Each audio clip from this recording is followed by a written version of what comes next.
முதலில் தலைப்புச் செய்தி. சாவகச்சேரி வைத்தியசாலையில் இன்று நடந்தது என்ன? மக்களுக்கு விடுக்கப்பட்ட முக்கிய கோரிக்கை. இனி விரிவான செய்தி.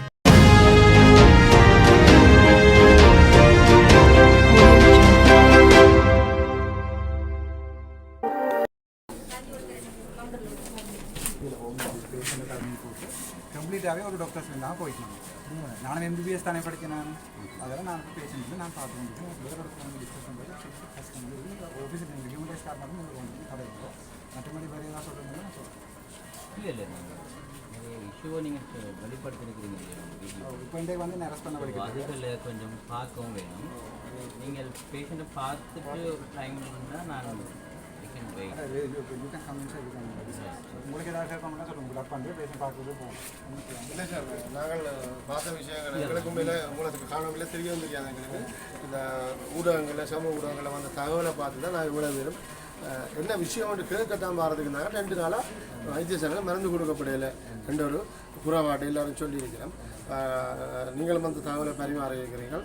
அதுக்கு அந்த விஷயம் உண்மையாக மக்களை அசௌகரியத்துக்கு உள்ளாக்கி இருக்குது. அது மாத்திரமில்லை, வெளியில் வேலை செய்யக்கூடிய வைத்தியர்களுக்கு வருமானத்தையும் கூட்டியிருக்கின்றதில் எந்த மாற்று கருத்தும் இல்லை. அந்த வகையில் நாங்கள் ஒன்று கேட்டு நாங்கள் வேலை செய்கிறதுக்கு பணியமர்த்தப்பட்ட ஒரு அத்தியட்சகரை உடனடியாக மாற்றுறதுக்கு விரும்புகிறோம். யாருமே இவற்ற கருத்துக்கு நாங்கள் எதிர்ப்பு தெரிவிக்கிறோம். அதை அவரை வேலை செய்ய விடுங்க. வேலை செய்து திருப்தி இல்லைன்னா எதிர்காலத்தில் பார்க்கணும். 20 நாளையில் 10 நாளையில் ஒரு வைத்தியரை மாத்திரம் விருப்பம். இந்த விஷயத்தை நாங்கள் யாருக்கு வீடி உள்ளுக்கு வந்தபடியாக தகவல் அறிஞ்ச உடனே நாங்கள் அந்த விஷயத்தை அவருக்கு சொல்கிறது. அவர் எங்களுக்கு பொய்யான கருத்துக்களையும் பொய்யான வார்த்தைகளையும் சொல்லியிருக்கிறார். என்னென்னா அது சம்பந்தமாக வெளியிலேருந்து கொழும்பிலிருந்து உங்களோட ஒரு டிஸ்கஷனுக்காக கொழும்பு அந்த அதிகாரிகள் வந்தீங்க, அவையோட காய்ச்சி கொண்டிருக்கிறோம். அவையோட நீங்கள் வேணுமெண்டா கொஞ்சம் நேரத்துக்கு போய் கேட்குறீங்க. நாங்கள் இந்த மாற்றம் தொடர்பாக கதைக்க வரையில என்ற ஒரு விஷயத்தை சொல்லிட்டு போயிருக்கிறோம். பொறுப்பு வாய்ந்த அதிகாரிகள் இப்படி எங்களுக்கு, அதாவது இந்த பிரதேசத்து மக்களுக்கு பொய்யை சொல்கிறது நாங்கள் ஒரு நாளும் விரும்ப இல்லை. ஒரு நாளும் நீங்கள் எங்கட பிரதேசத்துக்கு சேவையாற்றுறதுக்கு யார் எங்களுக்கு நல்ல ஆள் வருவார்ன்றது நாங்கள் எதிர்பார்த்துருந்தாங்க. அதை நீங்கள் சாதிச்சு காட்டுமோ எங்களுடைய, அதாவது பிரதேச மக்களுடைய பூரண ஒத்துழைப்பு இருக்குது. இல்லாட்டி நாங்கள் ஃபோன் பண்ணி ஒன்றும் இல்லை, ஃபோன் கூட பண்ணல, ரோட்டில் நிற்கிறீங்க இவ்வளோ ஆக்கள் வந்தது. என்னென்றால் நான் முதலாவது கேட்டுக்கொள்வது வந்து இப்போ எங்களில் பிள்ளை என்று சொல்லி எடுக்கக்கூடியது என்னது, நாங்கள் அதாவது பொதுமக்கள் வந்து சேவையை குழப்பினம் மட்டும் சொல்லி தான் போலீஸ்காரங்களும் நடவடிக்கை எடுக்கலாம். ஷோர்ட்டாக சொல்கிறேன், ஒரு 2 மினிட்ஸில். என் பேர் டாக்டர் ராமநாதனா. நான் வந்து ஹெல்த் செக்ரட்டரி, அதாவது வந்து சுகாதார அமைச்சின் இதால் வந்து நியமிக்கப்பட்டு இங்கே வந்து இதோட 20 நாள் இந்த ஹாஸ்பிட்டல் நான் கூட்டியிருந்தேன். உங்களுக்கு சொல்லுது, நான் வந்து 3 நாள் இதெல்லாம் மாற்றிட்டேன். அது சம்மந்தமாக டாக்டர்ஸ் இங்கே வந்து இந்த ஸ்ட்ரைக் பண்ண டாக்டர்ஸில் 100 விதமான டாக்டர்ஸும் பிரச்சனை இல்லை. 85 விதமானாக்கள் பயந்து தான் போய் ஒழிஞ்சு நிற்கணுமாங்க. மிச்சம் ஒரு 3-4 பேர் டாக்டர் இந்திரகுமார், டாக்டர் சமீரன் சொல்லி சிங்கள டாக்டர் ஒரு ஆள், அப்படியே பயந்து தான் இவையை வெறுட்டி டாக்டர் மைரன் சார் என்ன கழிச்சு அந்த வீடியோ எல்லாம் போட்டு அவர் வந்து பயந்து வெறுட்டி தான் நாங்கள் கொண்டே விட்டுருக்கோம். 30 வந்து எங்கள்கிட்ட பிடி வந்து என்ன கேட்டவர், இன்னொரு புதுசாக எம்எஸ்ஸை வந்து அப்பாயின் பண்ண விடுறீங்களாண்டு. அப்போ நான் சொன்னேன், எனக்கு கடிதம் தராமல் என்னால் வெளியேற போயிடாது, நீங்கள் யாரையாவது விடுறான்னு சொன்னால் விடுங்க, ஒரு பிரச்சனை இல்லைன்னா அவருக்கு ரூம் கொடுத்தேன் நான். அதே பிறகு அவர் கோவிச்சு கொண்டு போலீஸை கூப்பிட்டு சொன்னார், தந்த ராஜகாரிய பாதாகரான்னு சொல்லி அதுன்னு சொல்லி என்றால் அரசாங்க வேலையை வந்து தான் தடுத்தினாண்டு. நான் தடுக்கிறேன், நான் இப்போ எனக்கு ஏதாவது ஒரு லெட்டர் ஒன்று வந்தால் நான் வெளியே போகணும். மற்றது நான் கொழும்பில் அடிச்சு கேட்டேன், கொழும்பில் சொன்னேன் இன்னும் அப்படியே இருக்க சொல்லி. இப்போ நான் எனக்கு அப்பாயின் பண்ண டாக்டராக என்ன போக சொல்லி, ஹெல்த் செக்ரட்டரியாக இருக்கலாம், அல்லது வந்து அடிஷனல் செக்ரட்டரியாக இருக்கலாம், இல்லை டிஎம்எஸ் பண்ண இருக்கலாம். எனக்கு போக சொன்னால் நான் போக கூட பிரச்சனையும் இல்லை. சமத்துக்கு நான் தேவையில்லை. நீங்கள் ஒரு வார்த்தை சொன்னால் நான் போயிடுவேன். அது வேறு பிரச்சனை. நான் இது இங்கே நடந்த சனி ஊழல் வாழையில் அது எல்லாத்துக்குமே கிட்டத்தட்ட 40 கடிதம் அடித்து கொடுத்துருக்கிறேன். ஏன்னா ஊழல் சம்பந்தமான டாக்டர்ஸ் கிணவர் இங்கே வந்து இதில் பண்ணங்களை கிண விஷயங்கள் இருக்குது. நான் வேணுமெண்டா ஹியூமன் ரைட்ஸ் கொடுக்கறதாலும் இன்றைக்குவே வந்து மீட்டிங் வச்சு ஹாஸ்பிட்டலில் ஸ்டாஃப்கிட்ட கேட்டவே உங்களோட டாக்டர்ஸ் வேண்டாம்னு சொன்னால் எம்எஸ் வேண்டாமண்டா கையெழுத்துங்கன்னு சொல்லி ஒருத்தருமே கையெழுத்தில்லை. அப்புறம் வேணுமெண்டா கையெழுத்துனா முழு ஸ்டாஃபும் கையெழுத்தினவே. நான் தான் அதை ட்ரான்ஸ்லேட் பண்ணினேன். அதே பிறகு அவர் சிங்களத்தில் காய்ச்சி என்ன ட்ரான்ஸ்லேட் பண்ண சொன்னார். நான் அதை ட்ரான்ஸ்லேட் பண்ணினேன். அவர் கடைசியாக என்ன கேட்டது வந்து இன்னொரு எம்எஸ் இருக்க வர்றீங்களான்னு. நான் இருக்க வரணும், ஒரு பிரச்சனையும் இல்லை. பட் என்ன போக சொல்கிறதுக்கு நான் கடிதம் வேணும். இப்படி தான் நீங்கள் இப்போ வெளியே விட்டு வெளியே போகணும்னு சொன்னால் கடிதம் மட்டும் கொடுக்க தானே வேணும். இல்லை வந்து அடிச்சதில் தோணும். இப்போ கடிதம் கேட்டு நான் கடிதம் இல்லை அவர்கிட்ட என்ன இந்த பேரில் எழுதின ஒரு கடிதமும் இல்லை. அதுக்கு பிறகு நான் இது கேட்டு நான் இப்போ அதாவது வந்து மற்ற எம்எஸ் அப்பாயின் பண்ணுறதுக்கு கொழும்பில் இருந்து அப்பாயின்மெண்ட் பண்ணியிருக்கான்னு கேட்டு நான். அப்படி ஒரு கடிதம் இல்லை. இவ கேட்ட கடிதம் அங்கே இருக்குது. இன்னொரு ஆள் அப்பாயின்மெண்ட்னு கொண்டு சொல்லி இவ கேட்டிருக்கேன். அந்த கடிதம் மட்டும் தான் இருக்குது. அங்கேருந்து ஒரு கடிதம் இங்கே ஒரு வரைக்கும் இல்லை. இவ தான் மாற்ற வழிகடினா இங்கே கேசவரன் ஐயா இருக்கட்டும் அல்லது புதுசாக வந்தவருக்கு எவ்வளோ காசு கொடுக்கட்டும் எனக்கு தெரியாது, நான் கண்ணால காணியில் தானே காணாத சொல்லக்கூடாது. ஏதோ நடந்திருக்குது, இவ அனுப்ப வழிகட்டணும். அதோட டாக்டர் மயூரனாக்கள் அப்படியே கொஞ்சம் பேர் என்ன செய்வேன்னு சொன்னால், இப்போ நான் வராட்டி அதாவது நான் வழியாக போவாட்டி வர மாட்டேன்னு நிற்கணும். இப்போ நான் எம்பிபிஎஸ் படிச்சுனா நான் துலாமதி தான் கேம்பஸுக்கு போனேன். நான் யாழ்ப்பாணத்திலே பிறந்த ஆள். நான் எனக்கு ஒரு நான் நேற்றிடம் ஒரு வீடியோ ஒன்று போட்டேன். நான் போகிறேன் அவே வாங்கன்னு சொல்லி அப்படியும் அவ வரையில. அதுக்கப்புறம் நான் இந்த வீடியோ எடுத்து பேஷன் பார்த்து கொண்டிருக்கேன். ஒரு பிரச்சனை நடக்கல, நான் தான் பேஷன் பார்த்து கொண்டிருக்கேன். நான் எம்பிபிஎஸ் தான் படித்தேன். நான் இந்த பேஷன் பார்த்துக்கிட்டேன், ஒரு பிரச்சனை இல்லை. என்னோட எல்லா ஸ்டாஃபும் ஒர்க் பண்ணி கொடுங்க. ஒரு கொஞ்சம் டாக்டர்ஸ் ஒரு 3-4 பேர் வெரைட்டி கொண்டே அங்கே வச்சிருக்கேன். நான் பின்னர் நாளைக்கு பிறகு அவைக்கு ஆக்ஷன் எடுப்பாடும். அவள் வந்து ஓபிடியை நிப்பாட்டலாம், ஓட்டுவர் எல்லாத்தையும் நிப்பாட்டி, E2 எல்லாம் நிப்பாட்டி, அத்தியாவசிய எல்லாத்தையும் நிப்பாட்ட இல்லாது. அதுக்கு எதிராக நீங்கள் 4 பேர் மனித உரிமை குழுவில் போய் வழக்கு போட்டிங்கன்னா நான் வந்து நாங்கள் இவன் டாக்டர் மாதிரி இல்லைன்னு சொன்னால் இவன் வேலை போகும், இல்லாமல் இல்லை ஆக்ஷன் எல்லாம் நடக்கும். அது இருக்கிறீங்களா மற்ற நான் இது வந்து இப்போ எங்களோட ஈகோட்டில் இருக்கிறது வந்து சம்மந்தமான இது வந்து நான் இப்போ மீடியாவுக்கு சொல்லக்கூடாது. நான் வந்து டாக்டர்ஸ் அசோசியேஷன் ஸ்ரீலங்காண்ட ஒரு அசோசியேஷனில் வந்து ரைட்டர், எழுத்தாளர்.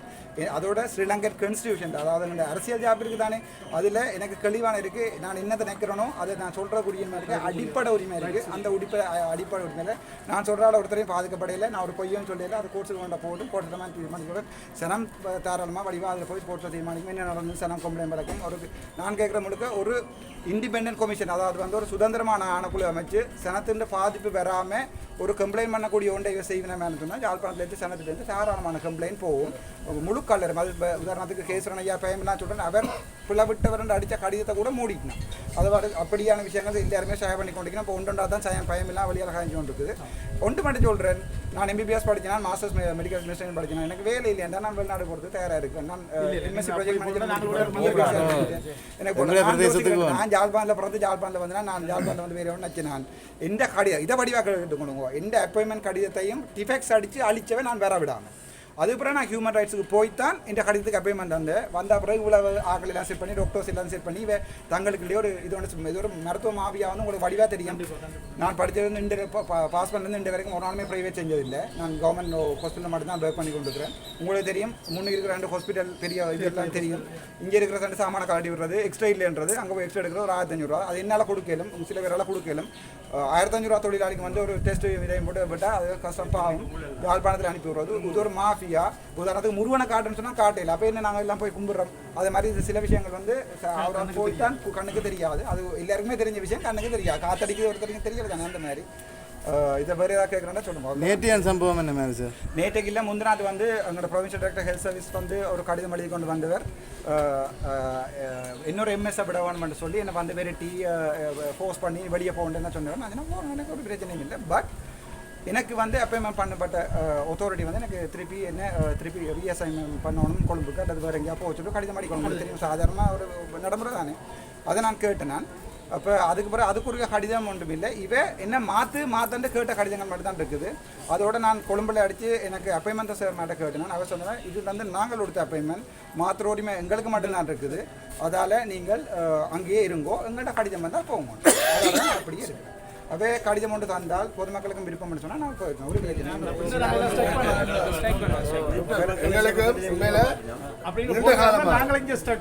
நீண்ட காலமாக எங்களுக்கு இந்த மருத்துவ சேவைன்றது எட்டாக்கணியாக இருக்குது. உண்மையில் ஒரு நாள் நான் இப்போ 2 கிழமைக்கு 3 கிழமைக்கு ஒரு மாதத்துக்குள்ள ஒரு இரவு 2 மணிக்கு இந்த காதில் ஒரு சின்னதாக கருக்கு வெட்டுப்பட்டது. மோட்டார் பைக்கில் ஆக்சிடென்ட் பண்ண நாய் குறுக்கவே ஆக்சிடென்ட் பண்ண இந்த கருக்கு வெட்டுறதுக்கு இந்த இதில் எந்தவித பாதிப்புடன் உயிராவது உழைக்கக்கூடிய காயம் ஒன்றும் இல்லை.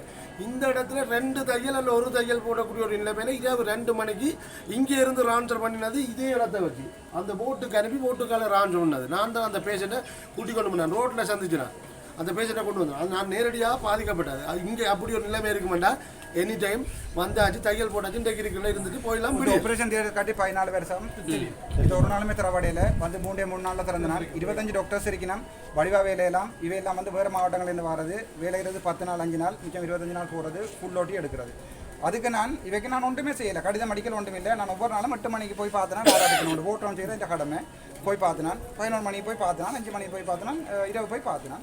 இருக்கிறேன் நான் பார்த்து கொண்டே வந்தேன். நான் ஒரு கம்ப்ளைண்ட் எனக்கு வந்தேன், ஆக்ஷன் பண்ண சொல்லியிருந்தேன். நான் படித்தது தானே, அதால் நான் போய் பார்த்தேன். அதை பார்த்தது தங்களுக்கு பிரச்சனையாக இருக்கா? டியூட்டி தானே, டியூட்டியை நான் செய்தேன்.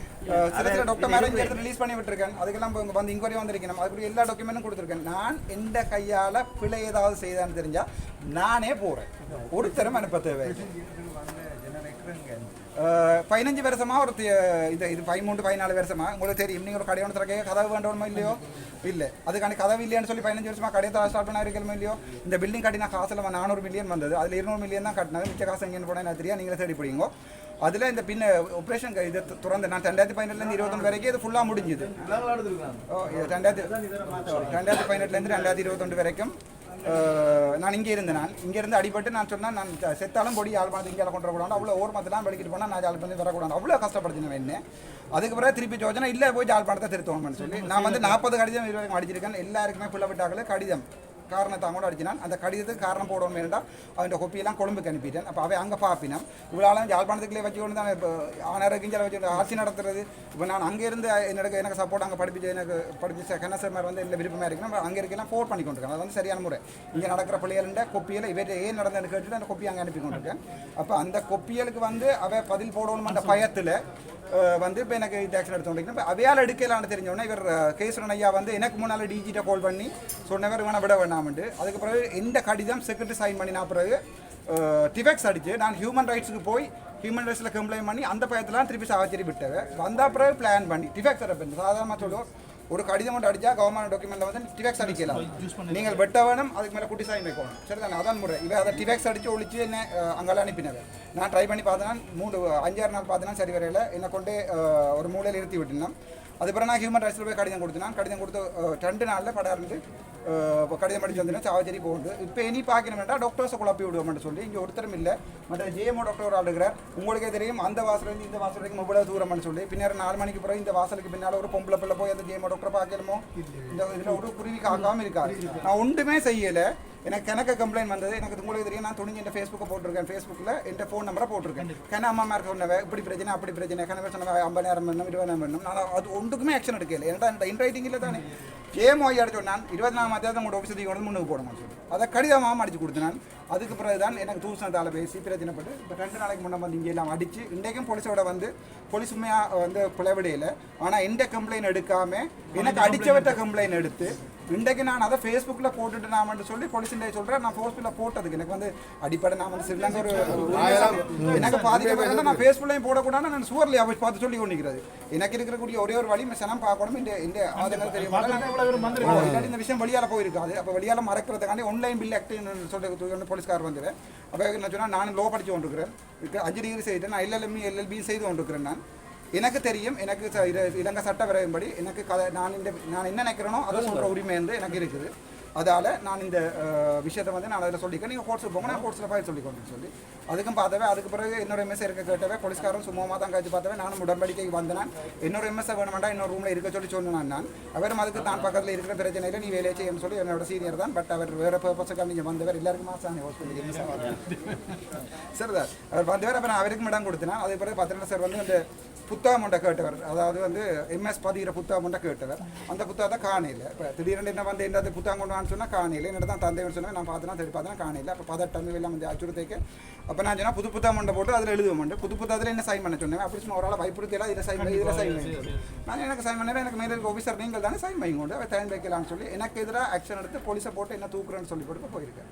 அவ்வளோதான். அப்படி எதுவும் செய்யலாம். ஒரே ஒரு விஷயம், உங்களுக்கு அப்பாயின்மெண்ட் நீங்கள் போட்டு நீங்கள் வந்திருக்கீங்களே திருப்பி அவையே உங்களை எடுக்கிறதாக இருந்தாலும் இனி எங்கள்கிட்ட அனுமதி இல்லாமல் இருக்கலாம். அனுமதி இல்லாமல் சரியான ரீசன் எங்களுக்கு வேணும். உங்களை அப்பாயின்மெண்ட் அவை திருப்பி அவையே ஒரே ஒரு வாசல் கேட்கணும்டா. எங்களுக்கு எதிராக ஒரு போலீஸ் வந்து ஆக்ஷன் எடுக்கலாம். நாங்கள் வன்முறை செஞ்சோம். அதால் கவனமாக இருங்கோ. ஏன்னு சொன்னால் நீங்கள் ஒவ்வொரு விஷயம் கவனமாக இருக்கணும். கதைக்கிற விஷயம் கவனமாக இருக்கணும். பிரச்சனை பட தேவையில்லை. ஹாஸ்பிட்டல் உள்ளுக்குள்ள ஒரு பிரச்சனை பட வேண்டாம். வெளியிலாம் ஒரு பிரச்சனை பட வேண்டாம். ரோட் மறைக்க வேண்டாம். ஒரு வேலையும் செய்ய வேண்டாம். எனக்கு மினிஸ்ட்ரியிலேருந்து கடிதம் பெறாத போக சொல்லி என்ன விருப்பி தானே அனுப்பினவே கடிதம் பெறாது வந்தால் எனக்கு நேற்று ஹடிஸ்கிலியா ஹாஸ்பிட்டல் வந்து எடுக்க சொன்ன வேண்டாபுரத்தில் வாயில் கேட்டவன் அங்கே வாடா இங்கே வந்து ஒன்றும் செய்ய விட மாட்டாங்க இந்த மாதிரி ஆக்கள் அங்கே தான் வான்னு சொல்லி அவங்களை எங்கே சந்தோஷமாக வச்சுருப்பாங்க சரிதானே நாங்கள் என்ன செய்யறது நீங்க எல்லாம் அங்க போனா இங்க நாங்க என்ன செய்யறது எல்லாத்தையும் வள்ளி நம்மளுக்கு ஊழல் செய்தாலும் அது இது இந்த உபரகாலம் யாராவது எம்எஸ் போய் சந்திக்கக்கூடிய இடத்துல என்ன ஃபோன் நம்பரே ஃபேஸ்புக் போட்டாங்க ஃபோன் நம்பர் கொடுத்துறாங்க நீங்கள் மட்டும் இப்போ மாறி மாறி கிட்டது நான் டாக்டர் நாங்கள் இங்கே வந்த மெயின் காரணம் மக்களுடைய ஆதரவு உங்களுக்கு இருக்கின்றது நாங்கள் வெளிப்படுத்த வேணும் நாங்கள் அதுக்கு வந்தது போராட்டமோ சண்டை பிடிக்கவோ நான் வந்து பொதுமக்களை தூண்டி உங்களோட மோகம் உங்களுக்கு தெரியாது யாருன்னு தெரியாது இப்பதான் உங்களோட பாயால நாங்க சந்திச்சு காய்ச்சி ஒரு சந்தர்ப்பம் இப்ப வாரன்னு சொல்லிங்கன்னா கதை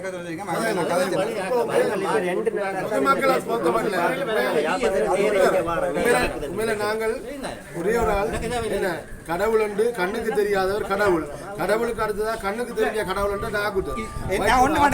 வடிவா போடும்போது எம்பிபிஎஸ் படிச்ச டாக்டர் இந்த கையால நான் என்ன போலீஸ் அடிச்சு தூக்கி கொண்டே போலீஸ் ஸ்டேஷன்ல போடும் வரைக்கும் ஒரு இருக்கும் கொண்டு போக மாட்டேன் நான் சாப்பிடாம புள்ள இருந்து பார்ப்பேன் இன்னும் காலமா சாப்பாடு சாப்பிடு இதுக்கு முன்னே இந்த ஹாஸ்பிட்டல்ல கடவுள்னு சொல்லி ஒரு ஆள் இருந்தார் அவர் எல்லாரும் கடவுள் முன்னுக்கு சிலை வச்சிருக்கு அதுக்கு அடுத்து தான் வந்திருக்காங்க எனக்கு அப்படி ஒரு ஆசை இல்லை ஆசை இல்லை எங்களுக்கு அப்படி ஒரு சிலவையே செய்யணும் நான் சொல்லிட்டேன் அவசரமான பேசுறதா ஓடியா நான் சைன் பண்றேன் நான் இந்த ஹாஸ்பிட்டல் வந்து சொல்றேன் 2015 2021 தனியா பார்த்த ஹாஸ்பிட்டல் இதுக்கு 25 டாக்டர்ஸ் தேவையில்லை என்னால தனியா பார்க்கல இவங்க சம்பளம் கொடுத்து 25 பேருக்கு சம்பளம் கொடுத்து 4 பிபி மேருக்கு சம்பளம் கொடுத்தா இவங்களுக்கு போய்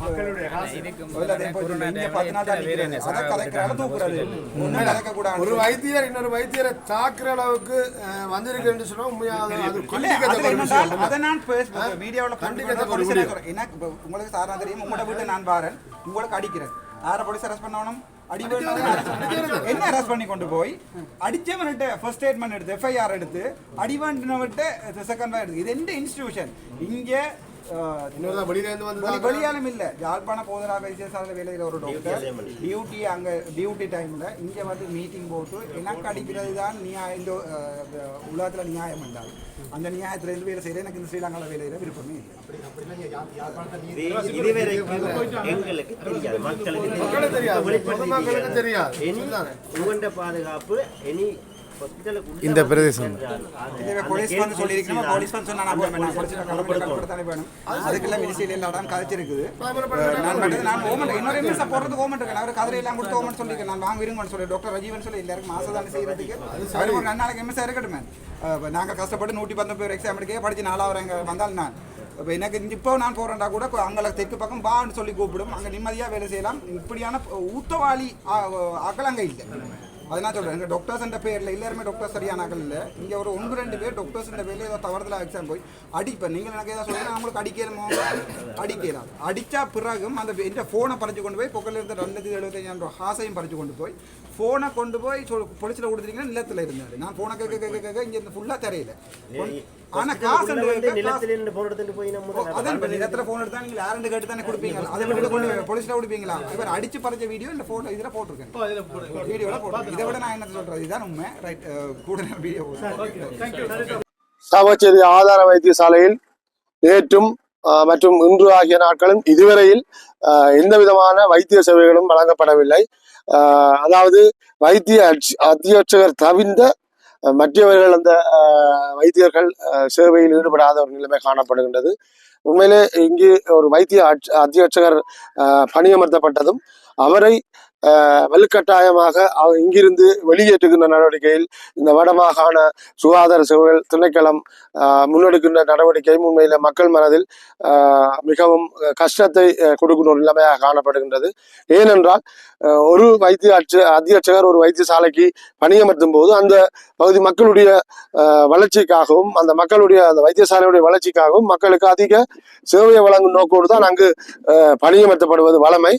ஆனாலும் இங்கே அந்த சேவைகளை முன்னெடுக்கும் போது இந்த வைத்திய அத்தியட்சகரை பல தரப்பினரும் அச்சுறுத்தி அவருடைய பணிகளை முன்னெடுக்க விடாது தடுத்து நிறுத்துகின்ற ஒரு நடவடிக்கையும் அவரை வலுக்கட்டாயமாக மாகாண திணைக்களத்துக்குள்ளே பணி இடமாற்ற கடிதங்களை அச்சிட்டு அவரை இடமாறுமாறு கோருகின்ற அந்த மாதிரியான விடயங்கள் மிகவும் ஒரு அசாத்தியமான அல்லது அது விரும்பத்தகாத ஒரு நடவடிக்கையாக நாங்கள் பார்க்கின்றோம். உண்மையிலே இன்று காலை இந்த வைத்திய அத்தியட்சரோடு கதைப்பதற்காக அல்லது இந்த விடயம் சம்பந்தமாக சமூக ஊடகங்களில் வந்திருக்கக்கூடிய செய்திகளை நாங்கள் அறிந்து இந்த அத்தியட்சரை பார்ப்பதற்காக வைத்தியசாலையுடைய வளாகத்தின் வாயில் பகுதிக்கு வரும்போது போலீசார் இந்த பொதுமக்களை இந்த பிரதேச மக்களை இல்லை நலன் விரும்பிகளை சந்தித்து அவர்களை தடுத்து நிறுத்தினார்கள், உள்ளே போகக்கூடாது.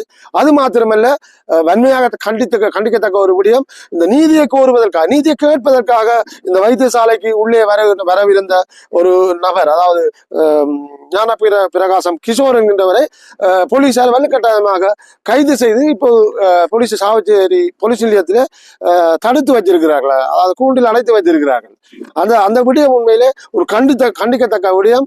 ஒரு நீதியை கேட்பதற்காக வருகின்ற ஒரு நபரை கைது செய்து அவருடைய குரலை நசுக்குகின்ற செயற்பாடில் இந்த அரசாங்கம் ஈடுபட்டிருந்ததை நாங்கள் வன்மையாக கண்டிக்கின்றோம். அது மாத்திரமல்ல, அவரை உடனடியாக விடுவித்து இந்த நீதியான சேவையை வழங்குறதுக்கு எல்லோருடைய ஒத்துழைப்புகளையும் கூறுவதற்கான அந்த அந்த அந்த நடவடிக்கை மேற்கொள்ள உதவ வேண்டும் என்று சொல்லி இந்த வழியில் கேட்டு, அது மாத்திரமில்லை, ஒரு வைத்தியசாலையுடைய அத்தியட்சகருக்கு இன்னொரு வைத்தியசாலையில் பணியாற்றுகின்ற ஒரு வைத்தியர் வந்து 2-3 வைத்தியர்கள் சேர்ந்து தாக்கியது, அதாவது உடல் ரீதியாக தாக்கிய ஒரு சம்பவம் என்பது வன்மையாக கண்டிக்கத்தக்கது. உண்மையில கடவுளுக்கு அடுத்துதான் நாங்கள் வைத்தியரை பார்க்குவோம். அந்த வைத்தியரை இன்னும் ஒரு வைத்தியர் தாக்குகிறார் என்று சொன்னால் உண்மையில அது எவ்வாறு சொல்வது? அது ஒரு விரும்பத்தகாத ஒரு விடயம், வன்மையாக கண்டிக்கத்தக்க ஒரு விடயம். இந்த மாதிரியான செயல்கள் இனிவரும் காலங்களில் வரக்கூடாது, இருக்கக்கூடாது. உண்மையில ஒரு வைத்திய அத்தியட்சகர் தான் விரும்பிய அல்லது அந்த தான் விரும்பி இந்த மக்களை சேவை ஆற்றணும் என்று ஒரு எண்ணப்பாட்டோட இங்கு வந்ததும், அதே போல இந்த அபிவிருத்தி நடவடிக்கைகளை